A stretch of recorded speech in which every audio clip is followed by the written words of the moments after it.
Makanya saya kalau ada suami kurang ajar sama istrinya, suruh lihat istrinya melahirkan. Kalau dulu itu kan tidak boleh perempuan laki-laki masuk ruang melahirkan. Kalau sekarang alhamdulillah kasih izin. Saya waktu melahirkan mama nyecek, kan setengah mati. Udur, tidak bisa. Kata dokter, tidak bisa dia Ustaz. Saya, bagaimana caranya ini supaya bisa keluar? Dipakum.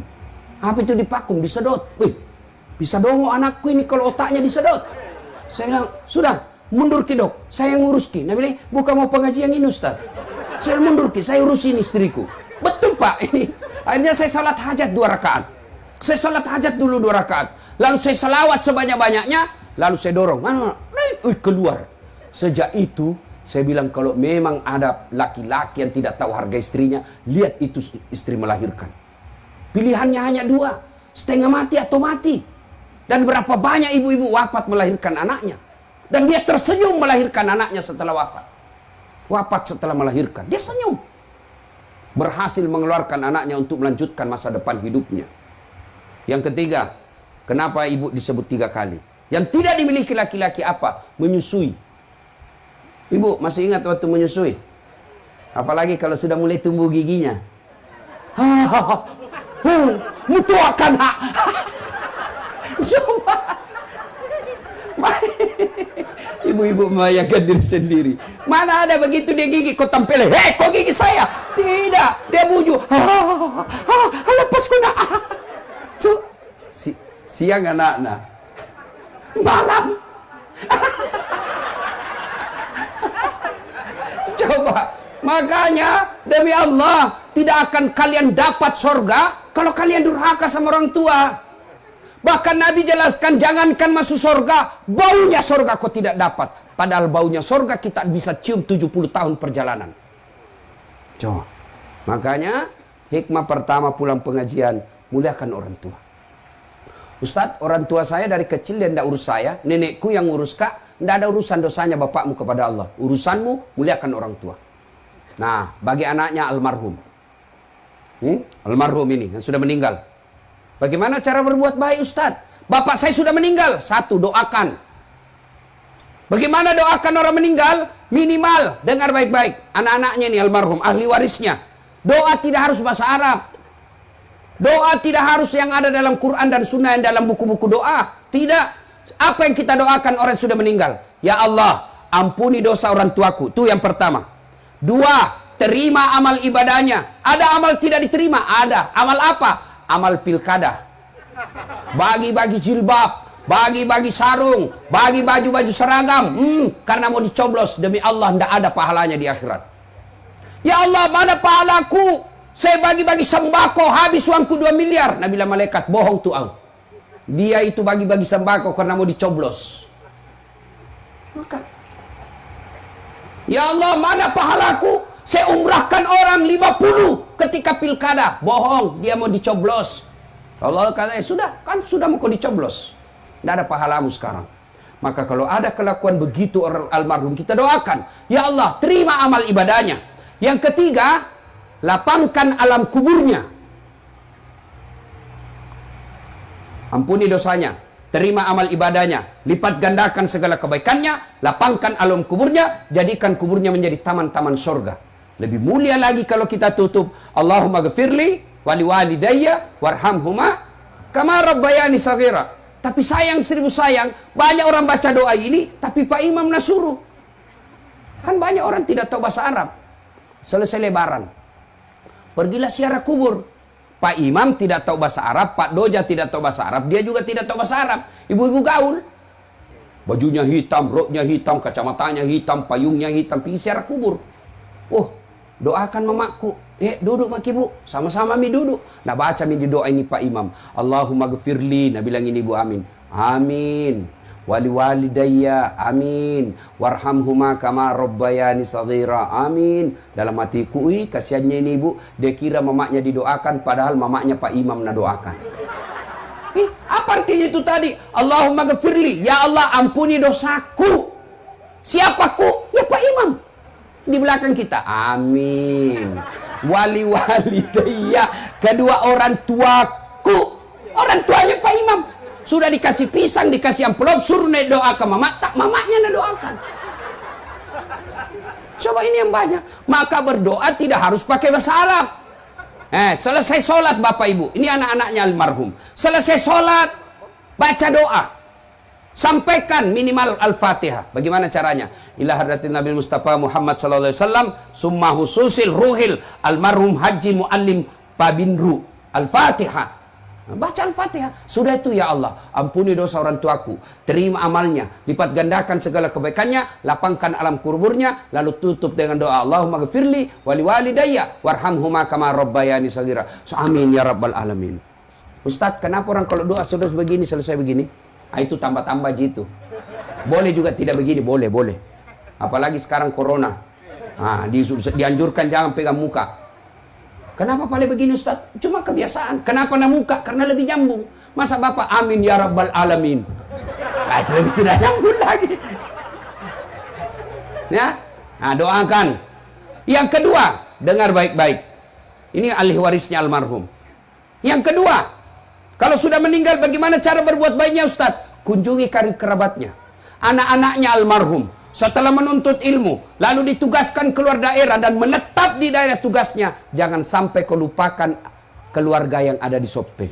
Datangi saudaranya bapak, datangi nenek, mungkin itu kita datangi. Begitu cara berbuat baiknya kepada orang tua yang sudah meninggal. Yang ketiga, bersedekah atas nama keluarga. Misal almarhum, ada bajunya, ada dasinya, ada sarungnya, ada sepatunya. Tinggal aja di rumah tidak ada yang pakai. Lebih baik kasih orang supaya dipakai. Selama dipakai itu barang, itu almarhum dapat kiriman pahala. Dan barang itu kasih berdasarkan profesinya orang. Misalnya almarhum punya dasi bagus, dasi kupu-kupu. Jangan kasih Pak Doja. Nggak cocok. Kapan dipakai Pak Imam itu dasi kupu-kupu? Dia pakai Pak Imam dasi kupu-kupu, satu kampung heboh. Wih, jatuh cinta Pak Imam. Lalu kalau dasi kupu-kupu, siapa kita kasih? Kasih cucunya yang lagi kuliah. Itu cocok. Sarung, kasih Pak Imam. Cocok itu dia tiap hari dia pakai. Songkok, baju gamis, kasih Ustad. Tiap hari dia pakai. Kasih polisi, dia pakai. Paling lebaran dia pakai. Ini namanya yang kita lihat yang produktif. Sedekah. Nah, ibu bapak, saudara-saudara sekalian, ini cara berbuat baik kepada orang yang sudah meninggal. 1, doa. 2, mengunjungi karib kerabatnya. 3, bersedekah atas nama orang tua. Misal lagi, musyawarah saudara-saudaranya. Ini ada sawahnya bapak. Alhamdulillah karena ada semua rumah tak. Meskipun ini ahli waris, kita yang berhak 4 bersaudara. Tapi bagaimana kalau ini tanahnya bapak ini kita jual, bangunkan masjid, insya Allah selama masjid itu dipakai, almarhum dapat kiriman pahala. Jangan sampai terjadi yang pernah saya alami. Ada orang sakaratil maut, dipanggillah saya mengaji. Datanglah saya mengaji.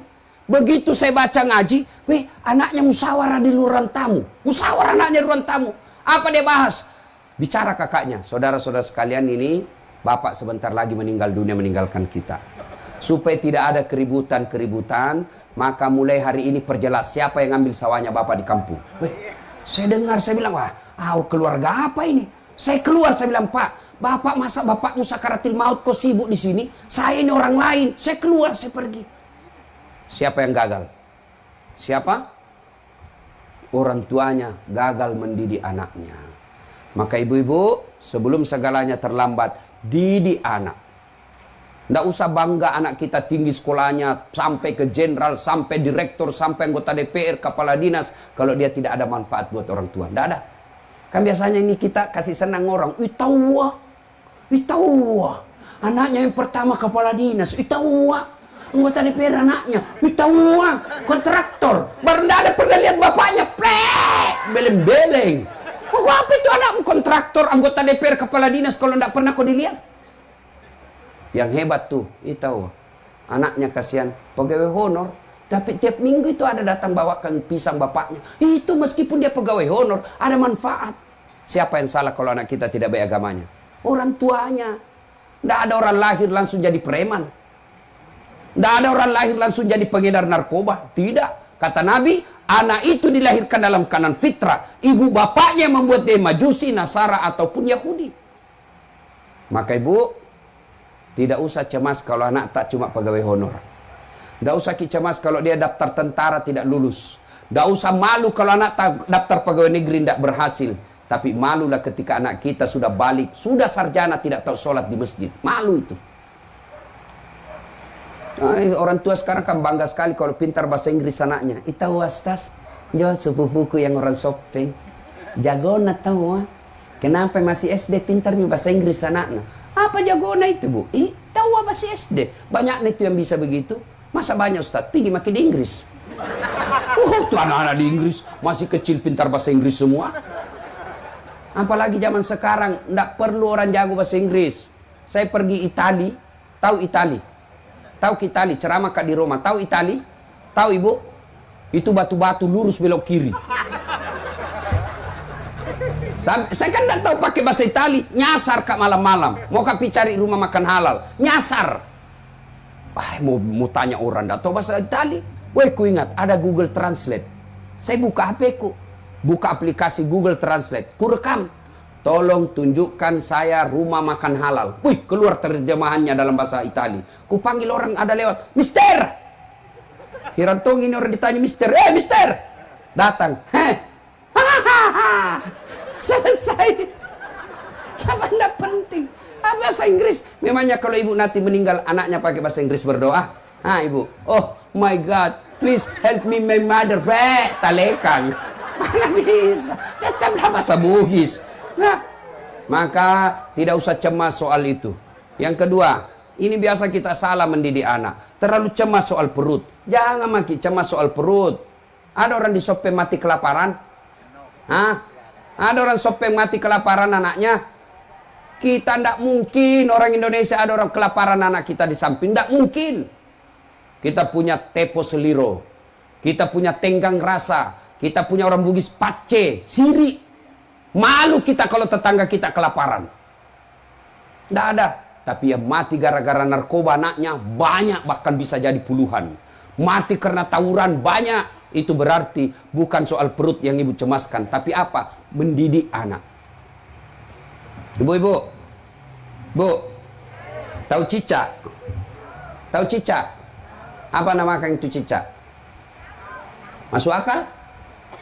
Tidak. Satu di dinding, satu terbang. Di dinding itu nyamuk, satu terbang. Di mana ketemu? Nanda ada terminalnya. Iya toh. Tapi Allah Maha Kaya. Dengar lagu tak waktu kecil. Cicak-cicak di dinding, diam-diam merayap. Diam-diam merayap. Datang seekor nyamuk. Nyamuk yang datang. Tidak ada bilang lagu, cicak lompat ke nyamuk. Patah-patah cicak kasihan. Iya toh. Maka tidak usah cemas. Bu, wallahi demi Allah ibu, didik anak tidak usah cemas apa dia makan anak kita. Contoh Ibrahim alaihissalam. Ibrahim alaihissalam ketika usia senja, dia kumpul semua anak cucunya. Lalu beliau berkata, Ya bunayya, ma ta'buduna min ba'di. Anakku, kalau saya nanti mati, siapa kau sembah nak? Yang diingatkan siapa kau sembah? Ni kamu sompah kau mati kak nak. Tapi ibu-ibu zaman sekarang, bapak zaman sekarang, begitu dia sudah pensiun, ma ta'kuluna min ba'di. Nah, apa kau makan nanti kalau saya mati? Malu kita kalau anak kita tidak punya mobil. Malu kita kalau anak kita kerja hanya jual-jual bensin botolan. Malu kita kalau anak kita sudah 2 anaknya tidak punya rumah. Tapi kita tidak malu kalau anak kita Ramadan merokok di pinggir jalan. Nah ini, kalau kita mau punya kekayaan paling berharga, didik anak.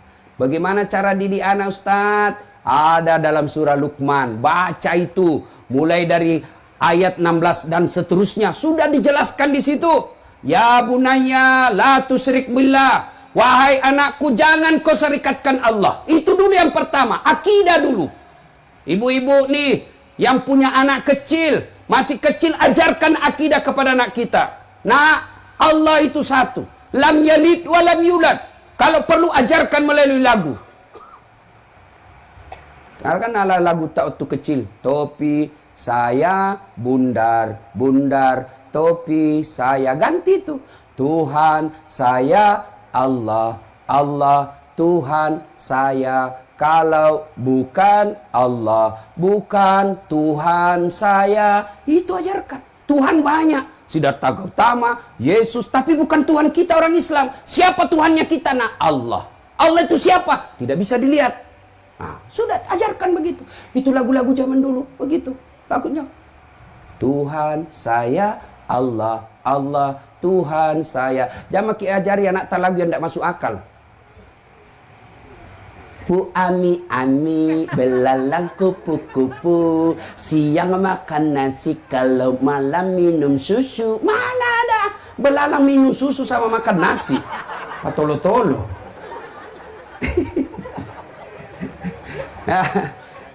Waktu itu saya kecil itu memang bagus-bagus itu lagu. Coba itu waktu tak kecil, lagu takkan bagus-bagus.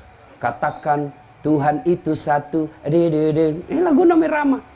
Mungkin Tuhan mulai bosan melihat tingkah kita yang selalu salah dan bangga dengan dosa-dosa, atau alam mulai enggan bersahabat dengan kita. Coba kita bertanya pada rumput yang bergoyang. Itu lagu orang dulu, bagus lagunya toh. Sekarang lagunya anak-anak kita apa? Pulang-pulangku berbadan dua. Matampu li sudah cilaka.